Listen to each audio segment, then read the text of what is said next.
They didn't show up. No calls, no texts, no birthday wishes. I watched my phone buzz with messages from strangers, friends of friends, acquaintances, even a few distant coworkers, but the people who mattered most, the ones who promised they'd never forget, chose to ignore me. The glow from the screen felt cold against the darkness of my apartment. I sat on the edge of the couch, heart pounding, staring blankly at the empty doorway. The clock ticked past midnight, marking not just the start of a new day, but the cruel reminder of how alone I was. My birthday had become a ghost, an event erased by silence. Tears threatened, but I swallowed them down. I wasn't going to break. Not yet. Instead, I clenched my fists and made a vow I would become the woman everyone wanted at their parties, the one who threw celebrations so spectacular they couldn't resist showing up. But what I built next would leave them begging for an invitation. The cold night air seeped through the cracked window, brushing against my skin like a whisper of the life I was about to leave behind. Years of feeling invisible, forgotten, and unimportant boiled over in that moment. I realized I couldn't wait for others to celebrate me. I had to create a new world where I was the spark, the fire, the life of every gathering. That night, alone but burning with a newfound purpose, my rebirth began. The first light of dawn crept through the curtains, casting pale streaks across the room that still smelled faintly of last night's loneliness. I sat at the kitchen table, fingers trembling slightly as I scrolled through countless party planning blogs, event magazines, and YouTube tutorials on everything from floral arrangements to lighting design. The air was thick with anticipation and a hint of desperation, the kind that fuels transformation. I wasn't just drowning in despair anymore, I was diving headfirst into a new world. For years, parties had always been the backdrop of other people's lives. I was the forgotten guest, the shadow in the corner, the one whose presence was barely noticed. But now, I was ready to flip the script. I took out a notebook and began scribbling ideas, tentative at first, then with growing confidence. Themes for birthdays, weddings, corporate galas, the possibilities stretched before me like a dazzling horizon. I wrote, and create unforgettable experiences that people talk about for years, and turn every event into a masterpiece of joy and connection, and build a name so powerful no one can ignore it. The first client came unexpectedly. A coworker's niece needed a birthday party planner on short notice. The budget was tight, the expectations modest, but it was a start.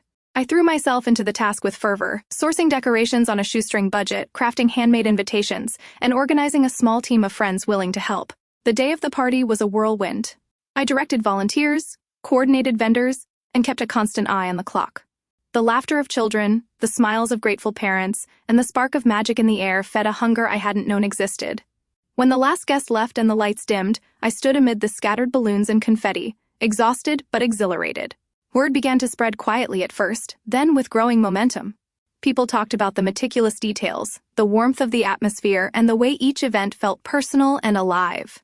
I learned to navigate setbacks. A delayed cake delivery, a last-minute venue change, difficult clients, each a lesson in patience and perseverance. Every small victory built my confidence, every challenge sharpened my resolve.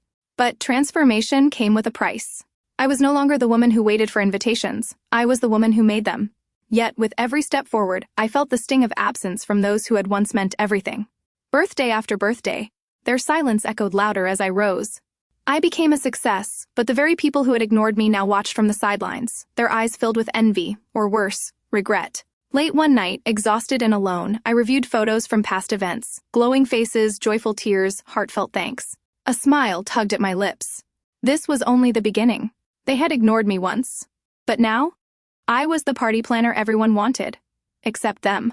And I was just getting started. The invitation arrived on a crisp spring morning, delivered not by mail, but whispered through the grapevine of local social circles that I had cautiously begun to infiltrate. It was an invitation to plan the most prestigious charity gala of the season, an event hosted by one of the city's most influential philanthropists, Victoria Langston. Victoria was known for her impeccable taste and her exclusivity. To be trusted with such a high-profile event was both an honor and a gamble. It was the kind of opportunity that could catapult my fledgling business from the modest parties I had become known for into the realm of elite planners commanding attention and respect. The pressure was immense. Victoria's office was a testament to power and precision, marble floors gleaming, walls adorned with rare artwork, and an air of impeccable order. When she greeted me, her piercing gaze measured every detail, every nuance. "You've built quite a reputation," she said coolly. "But this gala isn't just any party. It's the highlight of the city's social calendar. Fail, and you don't get a second chance." Her words were sharp, but fair. I nodded, feeling the weight of the challenge settle like a stone in my chest. This was the moment I'd been waiting for. From the moment I left Victoria's office, my days blurred into nights filled with endless phone calls, venue visits, vendor meetings, and countless hours poring over spreadsheets and mood boards. I wanted perfection. The venue was a historic mansion with grand ballrooms, ornate chandeliers, and sprawling gardens. The theme Victoria chose was a night of hope, symbolizing renewal and transformation, a subtle nod, perhaps, to my own journey. I crafted every element carefully. The floral arrangements featured white orchids and pale pink peonies, symbolizing purity and new beginnings. And the lighting was designed to mimic the soft glow of dawn, bathing the room in warmth and possibility. The menu was a delicate fusion of classic elegance and modern innovation, crafted by the city's top chef. Of course, nothing was without setbacks. 3 days before the event, the primary caterer canceled unexpectedly due to a health inspection issue. I scrambled, calling every contact, negotiating with a backup catering team to rise to the challenge on short notice. A thunderstorm threatened to flood the garden, forcing a last-minute relocation of the outdoor cocktail hour indoors. But through every crisis, I held firm, rallying my team, reworking plans, and refusing to let the weight of expectation break me. As guests arrived in their finest attire, the atmosphere buzzed with anticipation. The chandeliers cast a golden light over the elegant tables, guests mingled amid soft jazz melodies, and the scent of fresh flowers and gourmet cuisine filled the air. Victoria approached me with a rare, genuine smile. "This is extraordinary," she whispered. Hearing those words ignited a fierce pride inside me. For the first time, I wasn't the woman forgotten on her birthday. I was the woman who made the city stop and listen. But even as the night soared, shadows lingered. Among the glittering crowd, familiar faces from my past watched silently. Friends who never called on my birthday, family members who overlooked my milestones, ex-lovers who had dismissed me. Their eyes held a mix of surprise, envy, and something darker, regret. They whispered behind their gloved hands, their invitation silent, but their curiosity loud. In the midst of the applause and champagne, I caught a glimpse of myself in a gilded mirror. The woman reflected back was transformed, confident, radiant, and unapologetically alive. I realized then I had not only thrown a perfect party, but I had also thrown away the weight of my past. And in that glorious moment, I knew this was only the beginning. The aftermath of the gala lingered long after the last guest had slipped away into the night. The mansion, once filled with laughter and music, returned to its silent grandeur, its empty halls echoing the triumph and the turmoil that now shaped my life. No sooner had I begun to bask in the glow of success than the echoes of those who had ignored me started to resurface. At the gala, whispers circled through the crowd like a slow-moving storm. "There she is, the girl they forgot. Did you see her, the one who planned the whole thing?" Funny how the ignored suddenly become the envy. I could feel their eyes on me, some filled with admiration, others with envy, and some with barely concealed resentment. But the most painful glances came from those I had once called family and friends. They lingered at the edges, hesitant to approach, as if ashamed, or perhaps afraid, of what I had become. A week later, at a trendy downtown cafe, I found myself face-to-face with Mia, my closest childhood friend who hadn't so much as sent a birthday text. Her eyes searched mine nervously. I didn't know what to say," she stammered. The weight of months of silence hung between us. "You ignored me," I said quietly but firmly. "Not just my birthday, but my calls, my texts, like I never existed." Mia's eyes filled with tears. I was scared, overwhelmed. "You changed so fast, I didn't know if I could keep up." Her confession stung, but also revealed a truth I hadn't considered, that sometimes, the fear of losing someone is as paralyzing as losing them itself. In that moment, I faced a choice: to hold on to the hurt, letting it poison what remained of our friendship. Or to forgive, to open a door for healing, even if it meant embracing uncertainty. I chose forgiveness, not because the past was forgotten, but because I refused to be chained by it. We parted with a tentative promise to rebuild, aware that true friendship requires time and trust. Around the same time, an unexpected ally emerged in the form of Jordan, a charismatic event photographer I had met during the gala.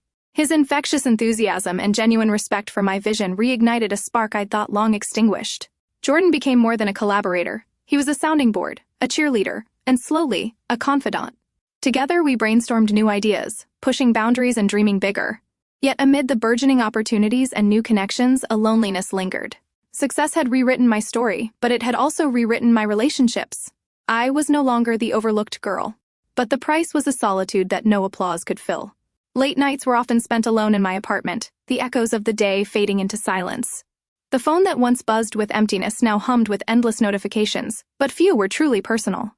I learned to embrace this paradox, to find strength not just in the spotlight, but in the quiet moments where I confronted my fears and doubts. I journaled, meditated, and sought therapy, tools that fortified the woman I was becoming. Every challenge was a reminder, rebirth is not a single moment, but a journey. As the city lights flickered outside my window, I allowed myself to dream again. Not just of grand parties and accolades, but of a life rich with purpose, connection, and authenticity. They had ignored me once. Now, I was writing my own invitations. And this time, I would decide who was welcome. The crisp autumn air had a bite to it, sharp enough to cut through the festive glow that usually surrounded my carefully curated events. I had just wrapped up the planning for a high-profile wedding, my biggest project yet, and I should have been riding a wave of triumph. Instead, a cold knot of unease twisted in my gut. Success was no shield against betrayal. Jordan, my trusted photographer and close friend, had become a pillar of support over the past months. We had laughed, dreamed, and celebrated countless milestones. His presence was a balm to my often weary soul. But cracks began to show. It started with missed calls and vague excuses. Then subtle changes, resentment in his tone, distances in his gaze. One evening, as I pored over the final details of an upcoming gala, Jordan's message appeared on my phone. "Need to talk. Urgent." My heart sank. We met at a quiet, dimly lit cafe, the kind where secrets can be whispered and wounds bleed quietly. Jordan looked weary, eyes heavy with guilt. "I never wanted to hurt you," he began, voice trembling. "But I've been working with someone else, someone trying to edge you out." The words hit me like a physical blow. A rival planner, jealous of my rising star, had been covertly sabotaging my events. And Jordan, caught between loyalty and fear, had been manipulated into feeding her inside information. Betrayal tasted bitter on my tongue. I left the cafe numb, tears burning in my eyes. The man I trusted most had faltered. The foundation I'd built felt cracked and unstable. But amid the heartbreak, a flicker of clarity emerged. This was a test, not just of my business, but of my spirit. Back at my apartment, I threw myself into damage control. I called my team together, transparent about the betrayal but clear on our path forward. We tightened security on projects, revamped vendor contracts, and launched a campaign to reassert our commitment to excellence. The days were long, often lonely, but every small victory rekindled my fire. Yet, the wounds were not just professional. Trust, once broken, is hard to rebuild. I wrestled with self-doubt, questioning my judgment and worth. Therapy sessions peeled back layers of pain, teaching me forgiveness, not for Jordan's sake, but for my own peace. I learned to set boundaries, to value myself beyond my achievements. Just as winter settled in, a new opportunity arose. A collaboration with a renowned event designer, Elena, whose creativity and integrity resonated deeply with me. Together, we envisioned events that transcended parties, celebrations that healed, connected, and inspired. With Elena by my side, I felt the stirrings of hope once more. As I prepared for the season's biggest charity ball, I understood that rebirth is never a straight line. It's a winding road of setbacks and comebacks, heartbreaks and healing. I was still learning, still growing, still fighting. But now I carried scars that told stories of survival, and a heart fierce enough to keep dreaming. The morning sun filtered softly through the floor-to-ceiling windows of my new office space, casting gentle light over piles of fabric swatches, event sketches, and floral catalogs spread across the large oak table. The scent of fresh coffee mingled with faint traces of jasmine from the bouquet Elena had left on my desk, a small but meaningful gesture that hinted at the start of something promising. This was no longer just my journey alone. Elena, with her fierce creativity and unwavering integrity, had stepped into my life like a breath of fresh air, her presence both a challenge and a comfort. Together, we weren't just planning events, we were crafting experiences that told stories, healed wounds, and sparked joy in a way I'd never dared to imagine. Our first meeting had been electric, filled with a dynamic energy that neither of us could ignore. She arrived with a confident smile, a portfolio bursting with bold designs, and a voice that resonated with purpose. "I believe every event should be a masterpiece, an expression of heart, culture, and soul," she had said. "Not just parties, but memories that linger." Her vision aligned perfectly with my own rebirth, a chance to transform pain into beauty, isolation into connection. We spent hours poring over themes, color palettes, and innovative ideas, sparking a partnership that felt destined. Our first joint project was a garden soiree for a boutique charity focused on mental health awareness, an event close to both our hearts. We envisioned a space where guests could feel safe, inspired, and connected. Elena's talent for transforming spaces was astounding. She suggested suspended lanterns twinkling like stars, intimate seating nooks draped in soft fabrics, and installations that invited guests to write and share stories of hope. I coordinated with vendors, musicians, and chefs to create a sensory experience that would resonate deeply. The planning process was exhaustive, weeks of late nights, problem-solving, and creative brainstorming. But every detail was a thread weaving a tapestry of healing and celebration. Yet, as with any new alliance, our partnership was not without friction. Elena's bold, sometimes impulsive ideas clashed with my meticulous nature. She wanted sweeping changes. I preferred careful refinements. We argued over budgets, vendor choices, and even color schemes. But each disagreement, rather than driving us apart, deepened our respect and understanding. We learned to listen, to compromise, and to trust each other's instincts. Working closely with Elena challenged me beyond the professional. I found myself opening up about vulnerabilities long buried. My fears of failure, my scars from betrayal, and the loneliness beneath the success. She listened without judgment, offering perspective and encouragement. Her belief in me became a mirror reflecting the strength I often forgot I had. Through this friendship, I learned that true rebirth required not just external change, but internal healing. The night of the garden soiree arrived in a burst of crisp air and twinkling lights. Guests stepped into a world transformed. Soft music weaving through the trees, the scent of blooming flowers, and the gentle glow of lanterns casting shadows that danced like whispers. As I watched attendees mingle, share stories, and laugh with abandon, a profound sense of fulfillment settled over me. This was more than a party. It was a sanctuary. And together, Elena and I had created it. As the crowd dispersed and the night wound down, Elena and I stood side by side, exhaustion mingling with exhilaration. "This is just the beginning," she said, eyes shining. I smiled, knowing she was right. The road ahead would be long and winding, filled with new challenges and victories. But I no longer walked it alone. With Elena, with newfound strength, and with a heart healed by fire, I was ready to embrace whatever came next. The days following the garden soiree were a heady mix of celebration and relentless work. Elena and I found our rhythm as a team, our bond deepening with every brainstorm and late-night call. But beneath the excitement simmered new, unexpected complexities, both in business and in the quiet corners of my heart. It began with a chance encounter at a networking event hosted by the city's most prestigious arts foundation. I was scanning the room, balancing a glass of champagne and a folder of proposals when he approached. Daniel. Tall, impeccably dressed, with sharp eyes that seemed to see straight through facades. He was introduced as a rising talent in event cinematography, someone whose work had captured intimate moments with breathtaking clarity and emotion. His reputation preceded him, and soon he was sought after by every planner aiming for the top. Our initial conversations were professional but electric. Daniel's passion for storytelling matched my own, and his ideas ignited new possibilities for our events. There was a subtle tension in the air, quick glances, lingering smiles, and the kind of chemistry that neither of us dared to name outright. As weeks passed, our meetings became more frequent, sometimes stretching beyond work into dinners and quiet walks. But the path of new love was anything but smooth.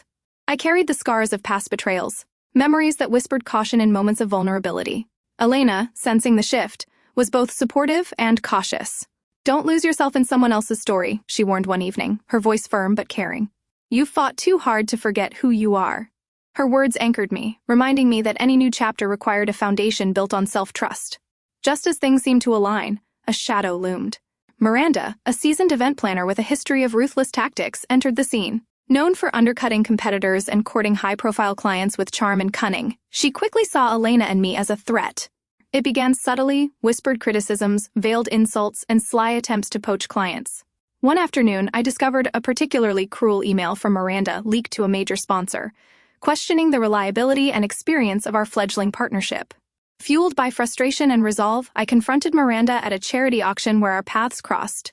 The tension was palpable as we exchanged words sharp enough to cut glass. "You may have the past and the connections," I said, voice steady, "but I have the vision and the heart. And that's something you can't buy." Miranda's cold smile was her only reply. I walked away with a new clarity. This rivalry was not just about business, but about proving to myself that I belonged. Behind the fierce exterior, the emotional toll was heavy. Late nights were restless, plagued by doubts and what-ifs. Was I risking too much by opening my heart? Could I trust Daniel? Would Miranda's attacks undo everything we had built? I sought solace in quiet moments, meditation, journaling, and heartfelt talks with Elena. One rainy evening, Daniel found me on the rooftop terrace of my apartment, staring out at the city lights blurred by mist. He reached for my hand, his touch warm and grounding. "Whatever comes," he said softly, "we'll face it together." In that moment, I allowed myself to hope, not just for love, but for partnership, for balance, and for the future I was creating. The chapters unfolding were far from certain. Between the fiery rivalry, budding romance, and relentless ambition, I stood at the edge of everything I'd worked for. But for the first time in a long time, I wasn't afraid. I was ready. The city hummed beneath the heavy clouds as autumn deepened, casting long shadows over the skyscrapers that framed my world. The relentless rhythm of deadlines, client meetings, and endless preparations blurred into a suffocating storm of pressure. Elena and I worked tirelessly to maintain our foothold, but the growing rivalry with Miranda clawed at our edges, threatening to unravel all we had built. Miranda's attacks grew bolder, more calculated. She used every tool in her arsenal: anonymous tips to vendors, sly comments in the press, and carefully planted rumors that questioned our professionalism and reliability. One morning, a call from the florist nearly shattered my composure. "The deliveries for the gala are suddenly canceled," she whispered, voice tight with worry. "Someone told us your contract isn't official. We're not sure if we can commit." The message was clear: Miranda was turning allies into enemies, sowing distrust to cripple us from within. Faced with this betrayal, Elena and I redoubled our efforts to rebuild trust. We called an emergency meeting with all vendors and key team members. "I won't let fear or lies dismantle what we've created," I told them, voice steady despite the storm in my heart. Together, we crafted transparent contracts, reaffirmed commitments, and promised open communication. Our unity became our shield. As the night of our most ambitious event approached, tension coiled tightly around every moment. Elena and I coordinated last-minute details, rehearsed contingencies, and stayed glued to our phones, ready to extinguish any fire Miranda might spark.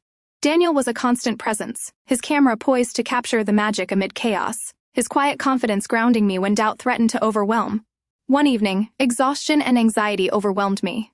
I found myself curled on my couch, tears threatening to spill. Daniel sat beside me, hesitant but unwavering. "You don't have to carry this alone," he said softly. I looked at him, this man who saw beneath my armor, and allowed myself to lean into the warmth of connection. In his arms, the world's weight lightened, if only for a moment. The ballroom gleamed under crystal chandeliers, a sea of shimmering gowns and tailored tuxedos. Guests arrived, buzzing with anticipation. Our theme, resilience and renewal, was woven through every detail: soft lighting, inspiring speeches, and immersive installations encouraging guests to share stories of hope. The night sparkled with success, but backstage, Miranda's shadow lurked. A sudden power outage sent a ripple of panic through the venue. Elena and I sprang into action, coordinating backup lighting and calming anxious staff. Later, we discovered it was no accident: Miranda's sabotage. After the gala, I confronted Miranda in a private meeting, the tension electric. "Your games end here," I said, voice cold and unwavering. "You can't destroy what's built on passion and integrity." She smiled thinly, but her eyes betrayed uncertainty. Word spread quickly. Miranda's attempts to sabotage us backfired, damaging her reputation instead. Exhausted but victorious, Elena and I reflected on the journey. The scars of rivalry and heartbreak marked us, but so did the strength forged through adversity. I realized that true success wasn't just about grand parties or glowing accolades. It was about resilience, trust, and embracing the imperfect beauty of growth. As dawn broke, I stood by the window, the city awakening beneath me. With Daniel by my side, Elena as my partner, and a fierce fire within, I was ready to face whatever came next. They had ignored me once. Now, I was unstoppable. The crisp winter air carried a whisper of change as snowflakes began to drift softly over the city streets. I watched from the warmth of my apartment, the glowing skyline reflecting my swirling thoughts. The balance I had so carefully built was beginning to shift. With new opportunities on the horizon and the warmth of Daniel's presence growing ever stronger, an unforeseen challenge loomed, one that would test the very foundations of my rebirth. Daniel had become my confidant, a steady hand in a world of chaos. Our bond deepened, marked by shared dreams and quiet moments beneath star-studded skies. His laughter was balm to my weary soul, his presence a sanctuary. One evening, after a late planning session, he surprised me with a simple dinner on my rooftop terrace. Fairy lights twinkling overhead, soft music weaving between us. We talked not just of events and ambitions, but of hopes, fears, and the fragile hope of a future together. His words, sincere and unwavering, stirred something I hadn't dared to feel in years. Amid this personal joy, my phone buzzed with an unexpected message. An international luxury brand sought me to design an exclusive event series in Europe, an unparalleled opportunity to expand my reach and redefine my career. The offer was a dream woven from late nights and hard-won battles, yet it came with a catch: months away from home, deep in a foreign world. The weight of the decision pressed heavily on me. Daniel was supportive but honest. "I want to be with you," he said gently, "but I also want you to have everything you deserve." His words brought relief, but also deep anxiety. Could our fledgling relationship survive distance? Could I chase this dream without losing the fragile bonds I'd rebuilt? Just as I wrestled with these questions, an unexpected call stirred old wounds. My estranged mother had reached out, tentative and apologetic. Years of silence lay between us, birthdays missed, harsh words spoken, love withheld. She wanted to reconnect, to mend what had been broken. The offer both terrified and tempted me. After long, painful conversations, I agreed to meet her. The reunion was raw. Tears, confessions, and memories resurfacing like waves. But amid the pain, I found space for forgiveness, not to erase the past, but to reclaim my peace. The encounter reminded me that rebirth was not just about new beginnings, but healing old wounds. As departure day neared, I found strength in Daniel's embrace, in Elena's unwavering friendship, and in the knowledge that my journey was bigger than fear. Packing suitcases and dreams, I stood on the precipice of a new chapter, ready to embrace uncertainty with open arms. I was no longer the girl forgotten on her birthday. I was a woman reborn, ready to shine on any stage. The plane descended slowly, piercing through a blanket of clouds as the sprawling European cityscape came into view. A mosaic of ancient rooftops, winding cobblestone streets, and glowing street lamps reflecting centuries of stories. I pressed my forehead against the cool airplane window, breath fogging the glass, heart pounding with a mixture of excitement and quiet nerves. This wasn't just a business trip. It was a journey into the unknown, an odyssey that would forever change who I was. From the moment I stepped off the plane, the city enveloped me in its vibrant pulse. Cafes hummed with conversation in languages I was just beginning to understand. Galleries displayed bold new artists, and historic architecture whispered tales of resilience and rebirth. Every event I planned here was a fusion of my passion and the rich cultural tapestry surrounding me. Collaborating with local artisans, musicians, and chefs, I crafted experiences that transcended borders, celebrations that spoke the universal language of joy. Each successful gala, each glowing guest, was a testament to the strength I had forged through hardship. Daniel joined me halfway through my European tour, his presence a balm amid the whirlwind. Together, we explored winding alleys, sampled local delicacies, and shared quiet moments beneath cathedral spires. Our relationship, stretched by distance and challenge, grew resilient. We learned to communicate beyond words, through small gestures, unexpected surprises, and unwavering support. In him, I found not just love but partnership, a shared commitment to growth. Months later, as the final event closed with thunderous applause, an unexpected phone call pulled me back to reality. My mother was ill. The news hit like a storm. I realized rebirth was not just about new beginnings, but about confronting the past to find peace. The journey home was both literal and emotional. Walking through my childhood neighborhood, I felt the weight of years and the lightness of forgiveness. Reunited with my mother, we shared fragile moments, tears, laughter, and the slow rebuilding of a fractured bond. I understood then that rebirth is a circle, not a line. To honor my mother's recovery and my own journey, I planned a grand celebration, a party that brought together family, friends, old and new, under one roof. The event was more than a festivity. It was a symbol of healing, resilience, and the unbreakable power of love. As music swelled and laughter filled the air, I realized the woman who once sat alone on a forgotten birthday had become the heartbeat of every celebration. Looking back, I see now that being ignored was the catalyst for everything. It broke me, yes, but it also gave me the chance to rebuild. I became a force of joy, connection, and strength. They ignored my birthday once, but after rebirth I became the party planner everyone wanted, except them. And that was my greatest triumph. From the crushing silence of a forgotten birthday to the dazzling lights of the grandest celebrations, this is the story of one woman's fierce rebirth. They ignored my birthday. After rebirth I became the party planner everyone wanted. Except them is a powerful journey through heartbreak, resilience, and transformation. It's a testament to the strength found in rising from loneliness to become the life of every party, and the architect of her own destiny. If you've ever felt invisible, this story will inspire you to reclaim your worth and shine brighter than ever before.